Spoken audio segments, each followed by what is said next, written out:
আলহামদুলিল্লাহ ওয়াহদা ওয়াসসালাতু ওয়াসসালামু আলা মান লা নাবিয়্যা বা'দা আম্মা বা'দ।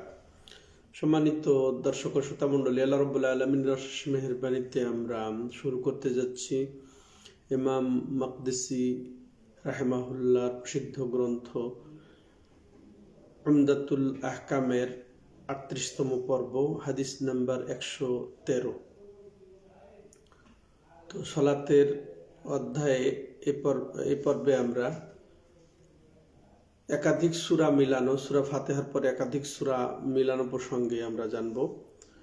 তো হাদিস আন আয়েশাতা রাদিয়াল্লাহু আনহা আন্না রাসূলুল্লাহ সাল্লাল্লাহু আলাইহি ওয়াসাল্লাম বা'আথা রাজুলান আলা সারিয়াতিন ফাকানা ইয়াকরাউ লি আসহাবিহি ফি সালাতিহি ফায়াখতিমু বিকুল হুয়াল্লাহু আহাদ।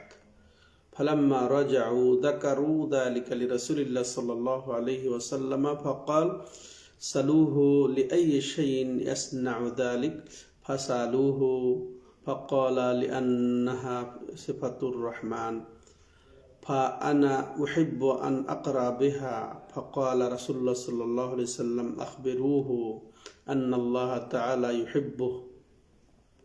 হাদিস সহিহ বুখারী এবং সহিহ মুসলিমে উল্লেখ রয়েছে। তো হাদিস থেকে আমরা প্রথমে অর্থ জানার পরে যা জানবো সেটা শুনবো। আয়েশা রাদিয়াল্লাহু আনহা বর্ণনা করছেন যে রাসূলুল্লাহ সাল্লাল্লাহু আলাইহি সাল্লাম এক ব্যক্তিকে একটি অভিযানে পাঠিয়েছেন, আর তিনি ওই অভিযানের নেতৃত্বে যেহেতু ছিলেন তাদেরকে নিয়ে সালাত পড়তেন, জামাতের সালাত পড়তেন। আর ফায়াখতিমু, আর তিনি কি করতেন, তার সালাত শেষ করতেন বা পড়া কেরাত শেষ করতেন প্রতি রাকাতে কুল হুয়াল্লাহু আহাদ দিয়ে। এরপর যখন ফালাম্মা রাজাউ যাকারু যালিক, যখন তারা ওই অভিযানতে ফিরে আসলেন, অন্য সাহাবাগণ রাসূলুল্লাহ সাল্লাল্লাহু আলাইহি সাল্লামের কাছে বর্ণনা দিলেন যে এইভাবে তিনি সালাত আদায় করতেন।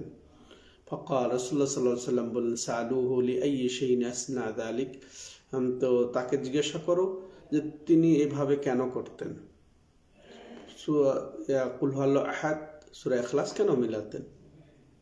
ফাসালুহু, ও তারা জিজ্ঞাসা করলেন তাকে। ফাকাল, তিনি কি উত্তর দিয়েছিলেন, লিআন্নাহা সিফাতুর রহমান, কারণ সূরাতুল ইখলাস বা কুল হুয়াল্লাহু আহাদ হচ্ছে রহমান, আল্লাহর হচ্ছে সিফাত। এর মধ্যে যথেষ্ট আকারে আল্লাহর সিফাত বর্ণনা। অতএব আমি পছন্দ করি যেন আমি এই সূরাটি পড়ি।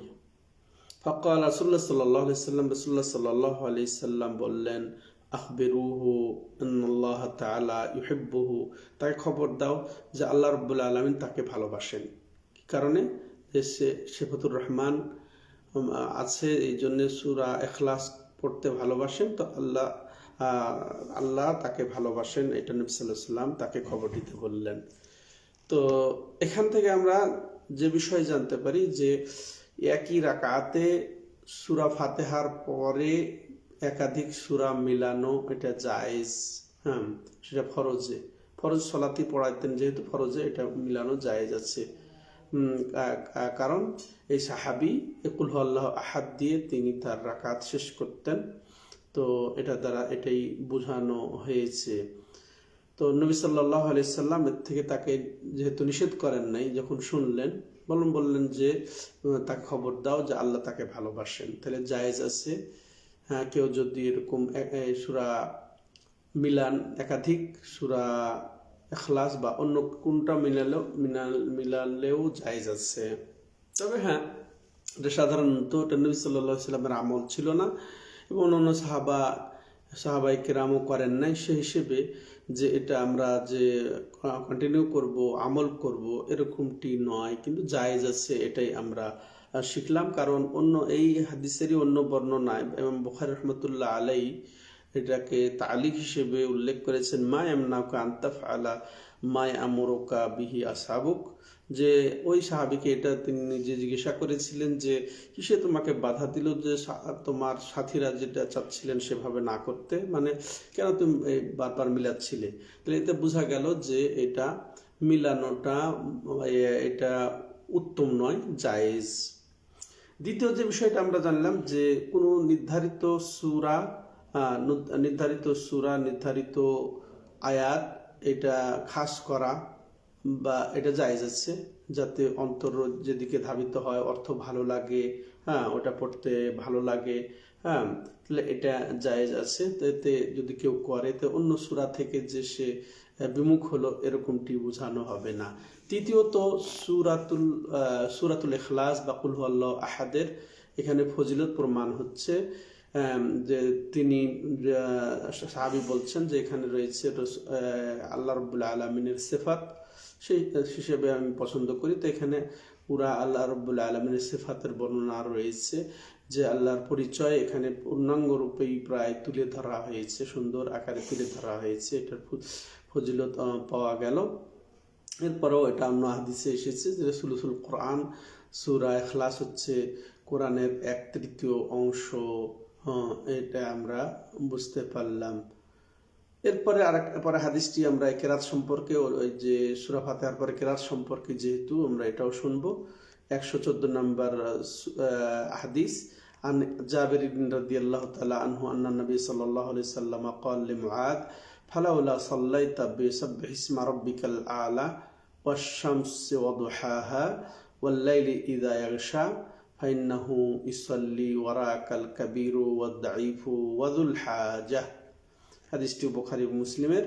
তো জাবের রাদিয়াল্লাহু তাআলা আনহু বর্ণনা করছেন যে রাসূলুল্লাহ সাল্লাল্লাহু আলাইহি সাল্লাম মুআয বিন জাবাল রাদিয়াল্লাহু তাআলা আনহুকে বললেন, মানে ঘটনা হচ্ছে ইতিপূর্বে আমাদের গেছে আলোচনা যে তিনি লম্বা করেছিলেন, এই জন্য তাকে নসিহত করছেন রাসূলুল্লাহ সাল্লাল্লাহু আলাইহি সাল্লাম, ফালাউলা সাল্লাইতা বিসাব্বিহি ইসমা রাব্বিকাল আলা, তো তুমি যদি সাব্বিহি ইসমা রাব্বিকাল আলা ওয়াশ শামসি ওয়া দুহাহা ওয়াল্লাইলি ইযা ইয়াগশা এসব সূরা দিয়ে পড়তে, তাহলে বোঝা গেল এইগুলা সূরাও পড়া মাশাআল্লাহ সুন্নাত। তো এটা আমরা বুঝতে পারলাম। তো এবং কেন তিনি লম্বা করতে না করলেন, যে তোমার পিছনে বড় বয়স্ক রয়েছেন, তারপরে দুর্বল প্রকৃতির লোক রয়েছেন যারা দীর্ঘ সময় দাঁড়াতে পারবে না, এবং প্রয়োজন আছে এরকম দ্রুত সালাত শেষ হলে তারা প্রয়োজনে চলে যাবেন, বিভিন্ন কাজে চলে যাবেন, তো এরকম লোক আছে। অতএব তুমি যদি এগুলা হালকা করে পড়তে, তাই তোমার জন্য যথেষ্ট ছিল বা ভালো হতো। তো এর থেকে আমরা এটাও বুঝলাম যে যিনি ইমামতি করবেন তার বিবেচনা করা উচিত, তার পিছনে বয়স্ক আছেন, দুর্বল প্রকৃতির লোক আছেন এবং ব্যস্ত লোক আছেন, তাদের দিকে লক্ষ্য করে ইমামতি করতে হবে। নবী সাল্লাল্লাহু আলাইহি ওয়াসাল্লাম এটাই করতেন। এবং আর বর্ণনায় এসেছে যে নবী সাল্লাল্লাহু আলাইহি ওয়াসাল্লাম পরিপূর্ণ রূপে হালকা করেই সালাত আদায় করতেন, এটা তার সাধারণত সুন্নাত। তো এইভাবেই আমাদের শেখা দরকার, আদায় করা দরকার। আল্লাহ রাব্বুল আলামিন আমাদেরকে তৌফিক দান করেন। হাদা হুয়া সাল্লাল্লাহু আলা নবিনা মুহাম্মদ ওয়া আলা আলিহি ওয়া সাহবিহি আজমাইন। সুবহানাকাল্লাহুম্মা ওয়া বিহামদিকা আশহাদু আল্লা ইলাহা ইল্লা আনতা আস্তাগফিরুকা ওয়া আতুবু ইলাইক।